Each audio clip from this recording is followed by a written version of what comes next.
funny because when I put it out there for some people in terms of these blog posts and things like that, I've had some physicians actually write back to me and say, hey, like, what are you trying to do? Like drive all the physicians out of practice?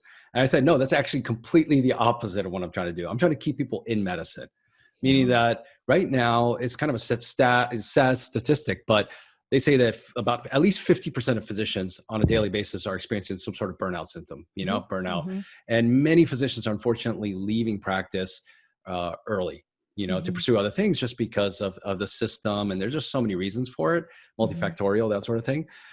But I believe that one of the, I guess, I won't say the cure, but one of the ways to combat burnout and physician burnout is to relieve a lot of that financial burden.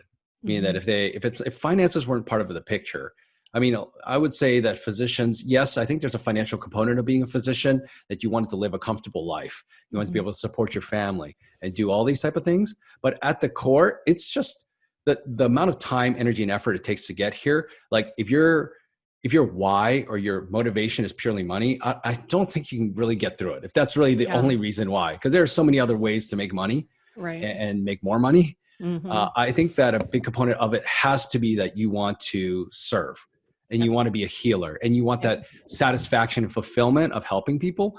And I think at the core, every physician has that.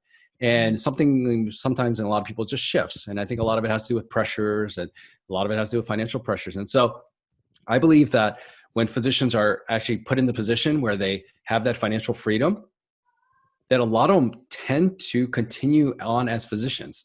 And they do it well because they want to do it. And, it's pure, a lot more pure, I'd say, in terms of their intentions. And that's what I tend to see in the physicians that, like I said, when I would see those physicians walking around, they're like happy to be there, like walking around like, hey, this is great. Like, and there's no doubt that translates to their patients and their care. Yeah, and totally. So I know that, I would say that the majority of the physicians that I know that are investing in real estate have done it really well are still practicing today, and they're doing it well. And I think my father-in-law is a great example. I didn't even know he invested in real estate, but I use him as a great example because, he's still practicing to this day. I mean, I think with COVID, he's kind of backed off a little bit, but he's in his 70s. He's still very he's in great shape. He's great. And he's technically fantastic.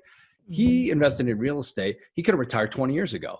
Yeah. But to this day, he's like, I just do it because I love it. And I think for most people, I mean, especially when you have that kind of ambition and the energy, you need something. Like if you retire from medicine, you better have something else to retire to. Maybe that's real estate investing or something, but like people need to kind of have those passions and pursue those things. Otherwise you just kind of waste away. And so I would say that the vast majority of physicians who would be able to achieve financial freedom through real estate, through all these things, will continue to practice for hopefully a long time and find a sustainable way to do that.